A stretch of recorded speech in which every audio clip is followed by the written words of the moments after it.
I stood at my kitchen window, watching the rain streak down the glass, and whispered to myself, I sacrificed everything for my daughter.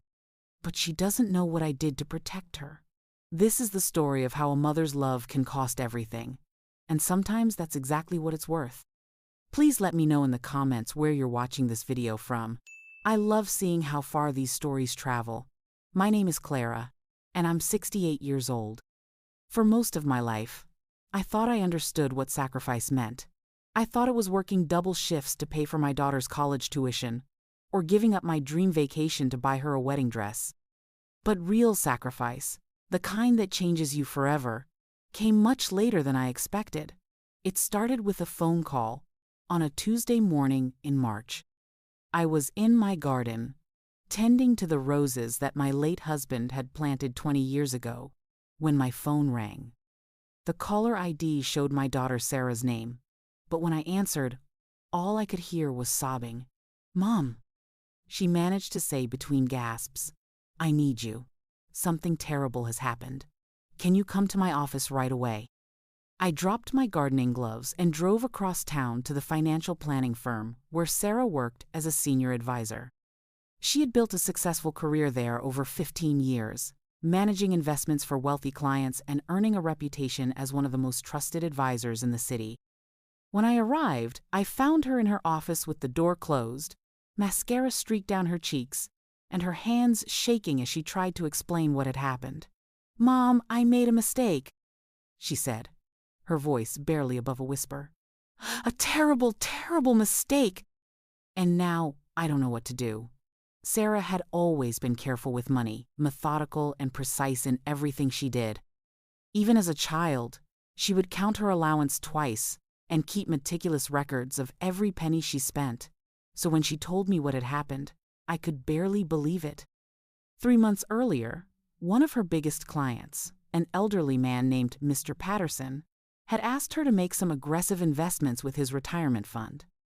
He wanted to leave a large inheritance to his grandchildren and was willing to take risks to grow his portfolio quickly. Sarah had advised against it, but Mr. Patterson insisted, and eventually she had given in to his pressure. The investments had seemed solid at first. Sarah had put his money into what appeared to be a stable tech company that was about to go public. The broker who sold her the deal had excellent credentials and references. Everything looked legitimate, but it wasn't. The whole thing was an elaborate fraud scheme. The company didn't exist, the documents were forged, and the broker had disappeared with nearly $2 million of Mr. Patterson's money. The authorities were investigating, but the money was gone, probably transferred to offshore accounts that would never be traced.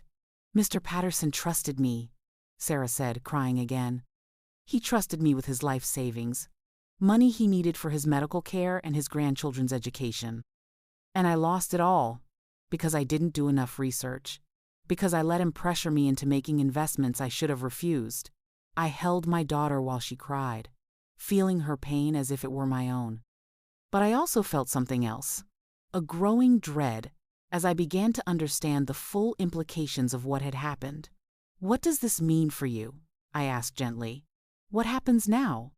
Sarah pulled away from me and walked to her window, looking out at the city skyline. "The firm is conducting an internal investigation. They're going to review all my client files, all my investment recommendations. If they find that I was negligent, they'll fire me and report me to the Securities Commission. I could lose my license permanently." "But it wasn't your fault," I said. "You were deceived just like Mr. Patterson was." "That doesn't matter," she replied. "As his advisor, I had a fiduciary duty to protect his interests. I should have done more due diligence. I should have insisted on independent verification of the investment opportunity. The fact that I was fooled doesn't excuse my failure to protect my client." I could see the weight of guilt crushing my daughter. Sarah had always held herself to impossibly high standards, and this mistake was eating her alive. But there was something else in her expression, something that made my stomach clench with worry. "Sarah," I said carefully, "is there something else you haven't told me?" She turned back to me, and I saw fear in her eyes. "Mom, Mr. Patterson isn't just angry about losing his money. He's talking about suing me personally for the full amount. His lawyer says that because I recommended the investment, despite his advanced age and the risks involved, I could be held personally liable for his losses. My blood went cold. How much money are we talking about? $1.8 million, she whispered.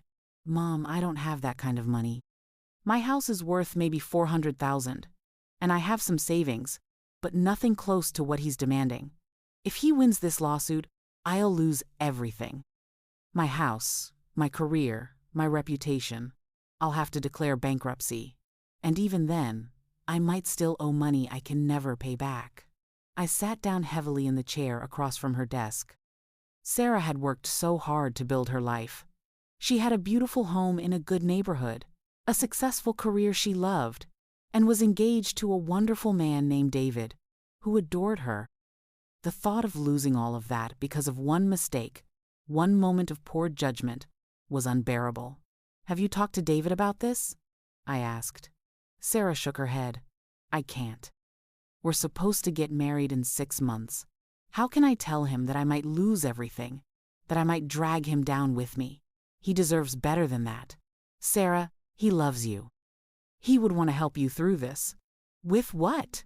He's a teacher, Mom. He doesn't have the kind of money we're talking about either. And why should he have to sacrifice his future because of my mistake? I could see that Sarah had already made up her mind about something, and it frightened me. What are you thinking of doing? I'm going to break up with David, she said. I'm going to tell him I'm not ready for marriage, that I need space to figure out my life. I can't let him get involved in this mess. And then what? I don't know. Maybe I'll declare bankruptcy and start over somewhere else. Maybe I'll change careers entirely. I just know I can't stay here and face the shame of what I've done. I looked at my daughter, this accomplished woman who had always been my pride and joy, and saw her retreating into a shell of self-blame and despair. She was talking about throwing away everything good in her life because of one mistake, one moment of poor judgment in an otherwise exemplary career. That's when I made the decision that would change everything. Sarah, I said, standing up and walking over to her. What if there was another way? What if you didn't have to lose everything? She looked at me with confusion. What do you mean? What if someone could pay Mr. Patterson back? What if his money could be replaced so that he wouldn't have to suffer, and you wouldn't have to face a lawsuit? Mom, who would do that? Who has that kind of money just lying around? I took a deep breath. I do. Sarah stared at me in shock. What are you talking about? You don't have $2 million. Actually, I do. Your father and I were very careful with money throughout our marriage. He had a good job with excellent benefits, and we invested wisely. When he died 5 years ago, he left me well provided for. Between his life insurance, his pension, and our savings and investments, I have just over $2 million. This was true, though I had never told Sarah the exact amount of my inheritance. Robert and I had lived modestly throughout our marriage, saving every penny we could for retirement. We had planned to travel together, to see the world and enjoy our golden years. When he died suddenly of a heart attack at 62, those dreams died with him. The money had been sitting in conservative investments ever since, earning modest returns while I lived off the interest and Robert's pension. Mom, no, Sarah said immediately. I can't let you do that. That's your security, your future. That's supposed to take care of you for the rest of your life. And what good is that money if I have to watch my daughter destroy her life over one mistake? I asked. Sarah, you're 43 years old. You have potentially 30 more years of earning ahead of you. You can rebuild your savings, your career, your life. But I'm 68. I don't need $2 million for the next 15 or 20 years. I need my daughter to be happy and secure. Sarah started crying again. I can't ask you to do that. It's not fair. It's not right. You're not asking me, I said firmly. I'm offering. And it's not about fairness. It's about love. It's about family. It's about doing whatever it takes to protect the people who matter most to you. We talked for hours that day. Sarah tried every argument she could think of to dissuade me. She said I might need the money for medical care as I got older. that I deserved to enjoy my retirement without financial worries, that it wasn't my responsibility to fix her mistakes. But I had made up my mind. The money was just sitting in accounts, earning interest I didn't need. Sarah's happiness and future were worth more to me than any amount of financial security. There are conditions, I told her finally. If I do this, you have to promise me several things. Anything, she said. First, you're not going to break up with David. You're going to tell him what happened, and let him decide for himself whether he wants to stand by you. That man loves you, and you owe him the truth. But Mom, no arguments.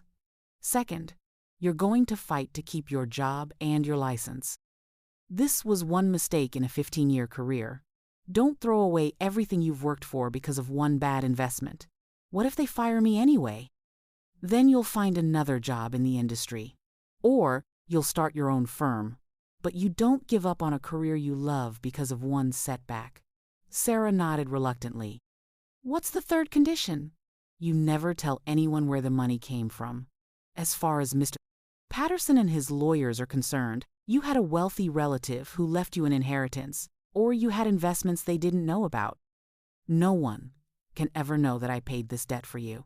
Why is that important? Because I don't want you to spend the rest of your life feeling guilty about this. I want you to be able to move forward without feeling like you owe me something you can never repay. This is my choice, my gift to you.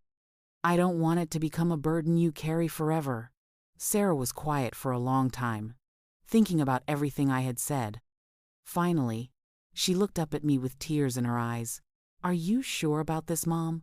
Are you absolutely sure? I've never been more sure of anything in my life, I told her. And I meant it. The next few weeks were a whirlwind of activity. I met with my financial advisor to liquidate the investments, and Sarah met with her lawyer to negotiate with Mr. Patterson's legal team. It took some convincing, but eventually they agreed to accept full restitution in exchange for dropping the lawsuit and agreeing not to report the incident to the Securities Commission. Sarah also had to have some difficult conversations. She told David everything that had happened, and, to his credit, he was nothing but supportive. He told her that he loved her for who she was, not for her financial status, and that they would face whatever challenges came their way together. She also confessed to her supervisor at the firm, who was initially angry but ultimately decided not to fire her.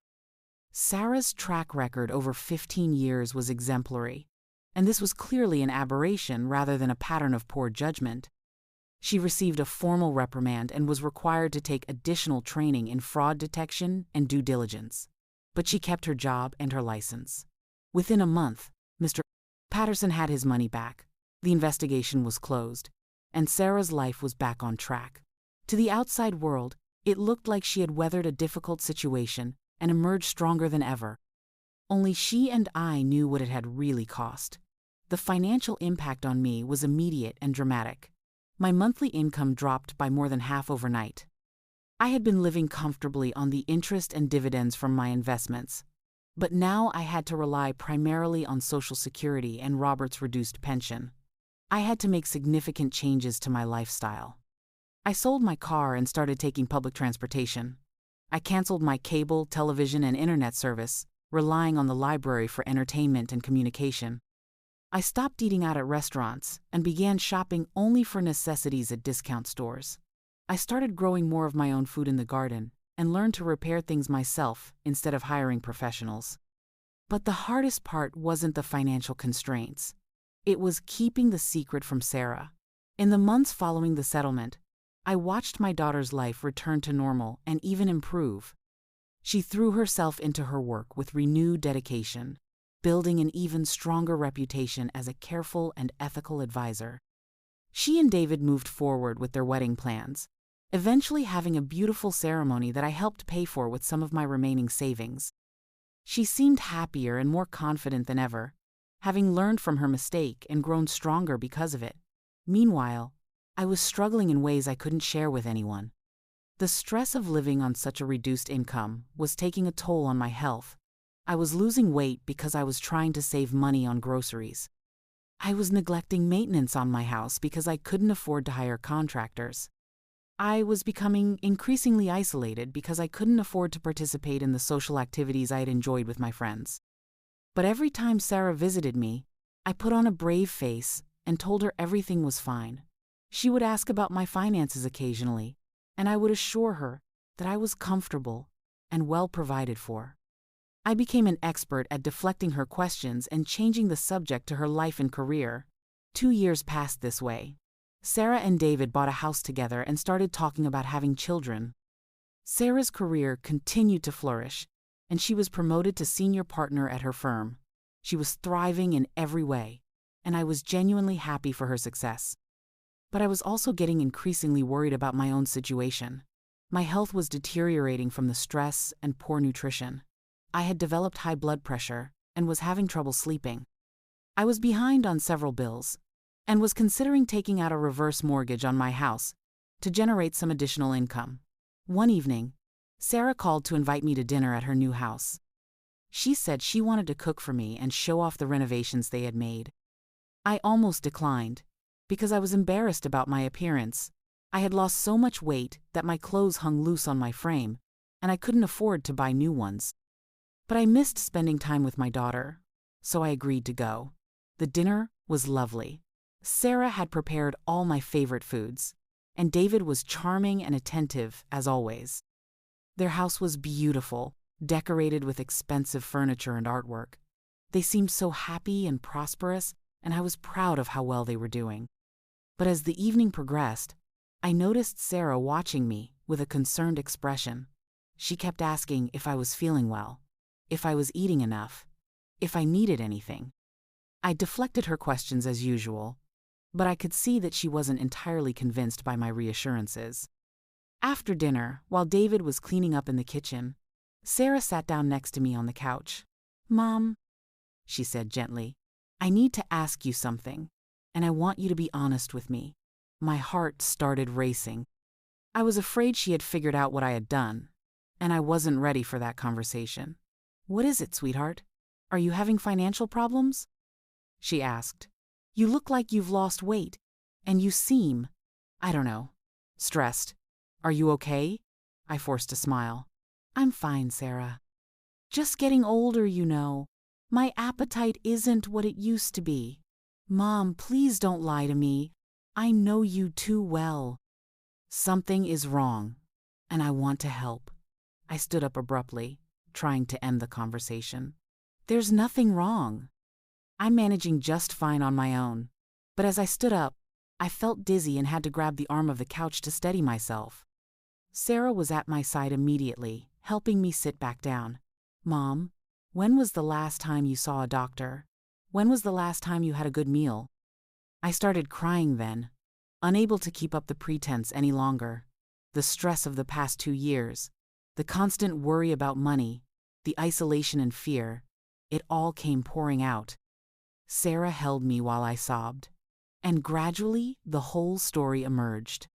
I told her about the sleepless nights worrying about bills, about choosing between groceries and medication, about the shame I felt at having to live so differently than I had before. "But Mom," Sarah said, confused, "I thought you were financially secure." "I thought Dad left you well provided for." I looked at my daughter, this successful woman who had rebuilt her life and career, and realized that I couldn't keep the secret any longer. She deserved to know the truth, even if it meant dealing with guilt and obligation I had tried to spare her from. "He did leave me provided for," I said quietly, "but that was before I gave most of it away." Sarah stared at me in confusion. "What do you mean? Gave it away to whom?" I took a deep breath. "To Mr. Patterson, to pay back your client's losses." The color drained from Sarah's face. "What are you talking about? I paid Mr. Patterson back with money from my investments." "No, sweetheart. You paid him back with my money. The money your father left me." Sarah stood up abruptly, backing away from me. "That's not possible. I never asked you for money. I never took money from you. You didn't ask for it, and you didn't take it. I gave it to you. I transferred nearly $2 million to your account so you could make the settlement. But you told me not to tell anyone where the money came from." You made me promise to say it was from investments or an inheritance. I lied, I admitted. I transferred the money to your account and told you to say it came from your own resources, so you wouldn't feel guilty about accepting help from me. Sarah sank into a chair, her face pale with shock. Mom, no. Please tell me this isn't true. Please tell me you didn't give up your life savings for me. I did, I said simply. And I would do it again. You're my daughter, Sarah. Your happiness and security are worth more to me than any amount of money. But your future, your security, your health. Sarah was crying now, and I could see the weight of realization crushing her. How long have you been struggling? How long have you been living like this because of what I did? 2 years, I admitted. But Sarah, I want you to understand that I don't regret it. Seeing you rebuild your career, seeing you marry David, watching you thrive, that's been worth every sacrifice I've made. Sarah put her head in her hands. I can't believe this. I can't believe you let me think I had solved my own problems when really you had given up everything for me. How could you do that? How could you lie to me for 2 years? Because I love you, I said. Because that's what mothers do. We protect our children, even when they're adults, even when it costs us everything. David came back into the room then, and immediately sensed the tension. What's wrong? What happened? Sarah looked up at him with tears streaming down her face. My mother gave up her life savings to pay back my client. She's been living in poverty for 2 years because of my mistake, and I never knew. David looked shocked, then turned to me with a mixture of admiration and concern. Mrs. Henderson, is this true? I nodded. It was my choice, my decision, and I don't regret it. But Mom, Sarah said, you can't live like this. You can't sacrifice your health and security for me. It's not right. What's not right, I replied, is watching your child suffer when you have the power to help. That money was just sitting in accounts, earning interest I didn't need. Your future was worth more than my financial security. Sarah and David insisted that I stay with them that night, and over the following days, we had many long conversations about what to do next. Sarah wanted to pay me back immediately, but I explained that it wasn't that simple. She and David had their own mortgage and expenses, and while they were doing well, they didn't have $2 million in liquid assets. Moreover, I didn't want repayment to become a burden that would affect their marriage or their plans for the future. Instead, we worked out a different arrangement. Sarah and David insisted that I move in with them permanently. They had a large house with a separate suite that would give me privacy while ensuring I was cared for. Sarah also insisted on taking over all my medical expenses and providing me with a monthly allowance for personal expenses. In return, I would help with household tasks I was able to manage and provide childcare when they eventually had children. It wasn't the independent retirement I had planned, but it was comfortable and secure, and most importantly, it allowed me to be close to my family. Sarah also made another decision that surprised me. She established a scholarship fund at the local community college in my name, funded by a portion of her income each year. She said it was her way of honoring the sacrifice I had made and ensuring that my generosity would continue to help others even after I was gone. Moving in with Sarah and David was an adjustment for all of us. I had lived alone for 5 years since Robert died, and suddenly I was part of a household again. But it was a good change. I felt less isolated and more purposeful. I helped with cooking and gardening, and Sarah and I grew closer than we had been since she was a child. Sarah also insisted that I see a doctor about my health problems. It turned out that the stress and poor nutrition of the previous 2 years had taken a significant toll. I was severely anemic and had developed several other health issues that required treatment. With proper medical care and nutrition, I began to feel better physically, though the emotional impact of the experience would take longer to heal. The hardest part was dealing with Sarah's guilt. Despite my insistence that I didn't regret my decision, she struggled with the knowledge that her mistake had cost me so much. She became almost obsessively attentive to my needs and I worried that she was sacrificing too much of her own life, trying to make amends for something that wasn't her fault.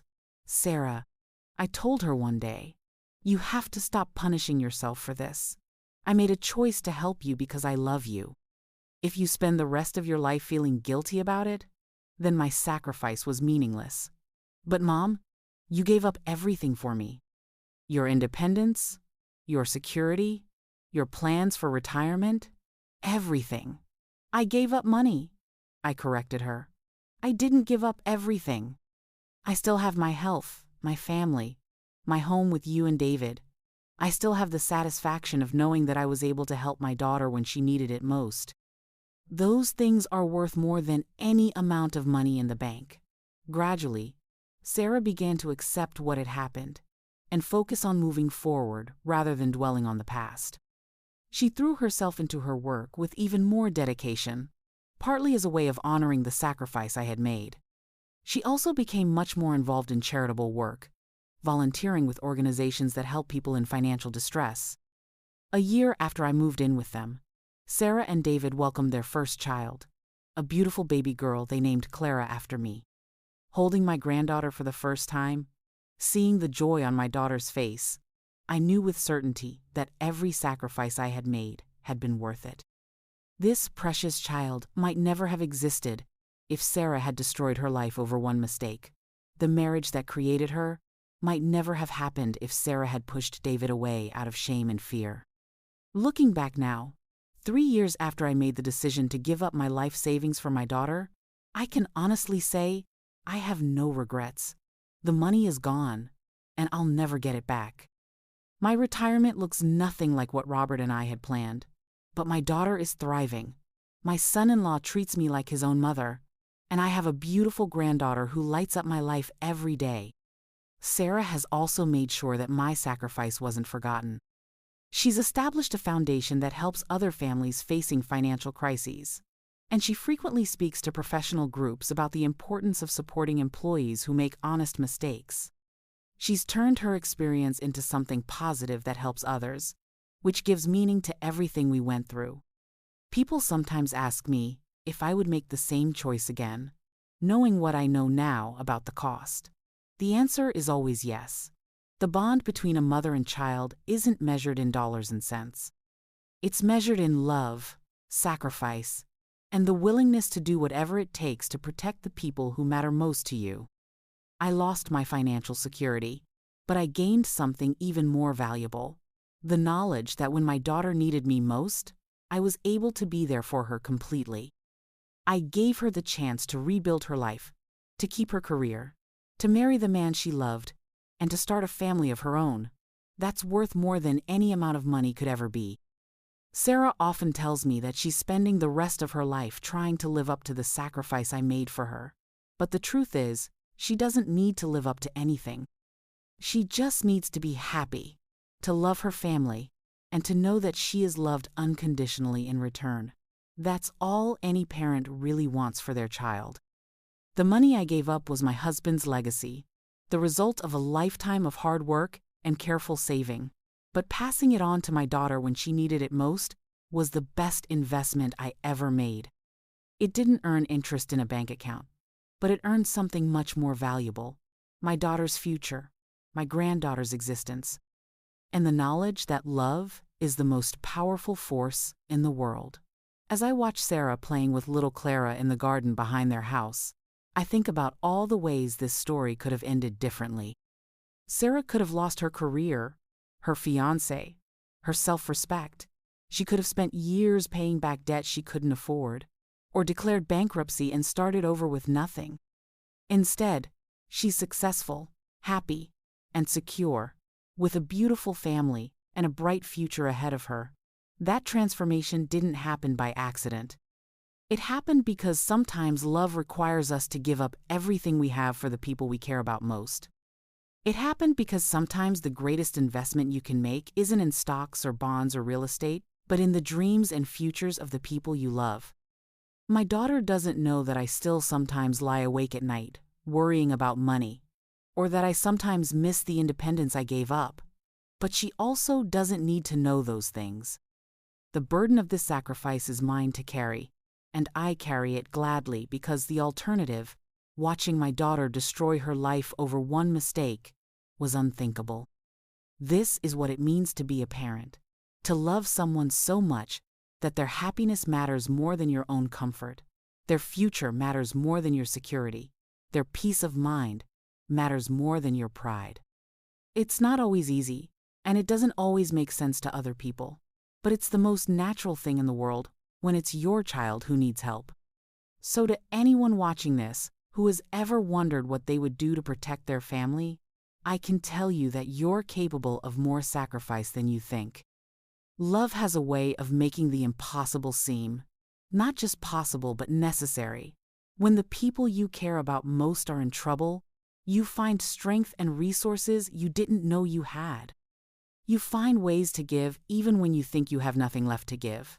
And in the end, those sacrifices don't feel like losses. They feel like the most important victories of your life. Thank you for listening to my story. If it made you think about the sacrifices we make for family, or if it reminded you of your own experiences with love and loss, I'd be grateful if you'd share your thoughts in the comments below. Your stories and perspectives help all of us understand that we're not alone in facing life's challenges. And if this story touched your heart, please consider subscribing to our channel and giving it a like. It helps us continue sharing these deeply personal stories that remind us of our shared humanity and the power of love to overcome even the greatest obstacles.